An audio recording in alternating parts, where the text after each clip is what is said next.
Hi! Today I'm kicking off my part of Civil Rights History Week with the discussion of Brown versus the Board of Education. But don't go away yet. This is really interesting and exciting stuff, I promise.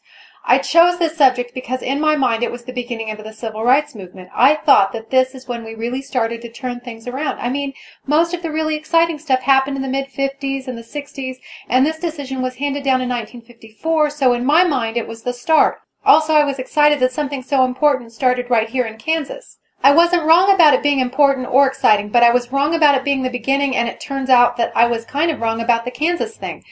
But I'm getting ahead of myself. Let's go back to the real beginning, or one of the beginnings. You see, before we had Brown versus the Board of Education, we had Plessy versus Ferguson, and that was all the way back in 1896. Let me put that in some context. Slavery was abolished in 1865, and the 14th and 15th Amendments made it harder to deny black people rights. Those were ratified in 1868 and 1870, and those might make it seem like black people would be treated fairly, but sadly that's not the case. So 5 years after the abolition of slavery, we made it clear in the Constitution that black people were full citizens and due the full rights of citizens of the United States. And 26 years after we did that, this guy named Plessy came along and said, "Why the heck do I have to give up my seat on a train to a white man?" And the Supreme Court came back and said, no, it's okay as long as separate and equal facilities are provided. And that was a justification for segregation for the next 58 years. A lot of cases were fought and lost in that time with that precedent backing them up. So that's a long time, and there were people working toward and fighting for equal rights all along those many years. It's true that Brown versus the Board of Education was the beginning of some changes, but it wasn't the beginning of the fight. Plessy was fighting that same fight. It just took that long for his battle to be won, or to begin to be won. So the NAACP was started in 1909, and they tried to get legislation passed to end segregation, but eventually they turned to the courts. There were a couple of important lawyers that worked on this problem. One was named Charles Hamilton Houston, and the other, you may have heard of him, was Thurgood Marshall. They argued a lot of cases on the issue and won a few of them.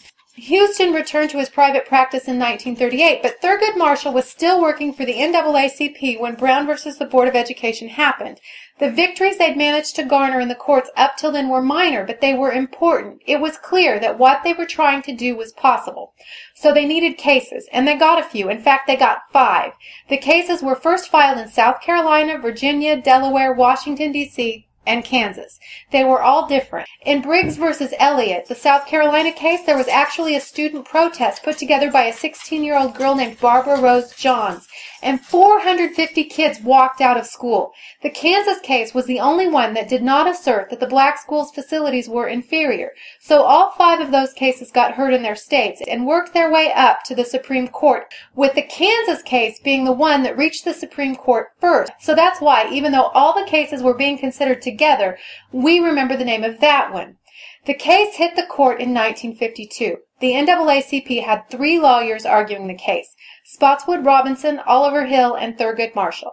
The justices were split. Some wanted to overturn the Plessy precedent, some, frankly, didn't, and some felt it wasn't the job of the judicial system, but rather the legislature. One of the latter was named Vinson. They worked on the case till it was time to recess in the spring of 1953, and they hadn't made a decision. They decided they would rehear it when they reconvened in the fall. So, while they were recessed, Fred M. Vinson died of a heart attack, and President Eisenhower appointed a guy named Earl Warren to be Chief Justice. Warren was not happy with the idea of a majority decision on this issue. He got the justices together and he said, I paraphrase, "Hey, the only reason that segregation would be okay is if you really thought black people were inferior, and that's ridiculous.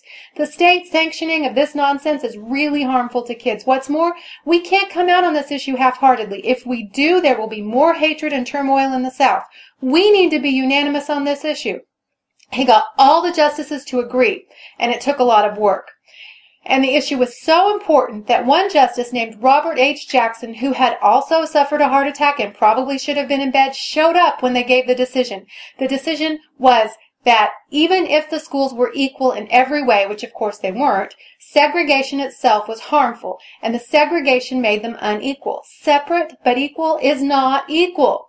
The last paragraph of the decision goes like this: We conclude that in the field of public education, the doctrine of separate but equal has no place. Separate educational facilities are inherently unequal. Therefore, we hold that the plaintiffs and others similarly situated for whom the actions have been brought are, by reason of the segregation complained of, deprived of the equal protection of the laws guaranteed by the 14th Amendment. The courts gave states some time to desegregate, but desegregate they must, and they did, and it was both an end to a long, long battle and one of the beginnings of the exciting movement that we call the Civil Rights Movement.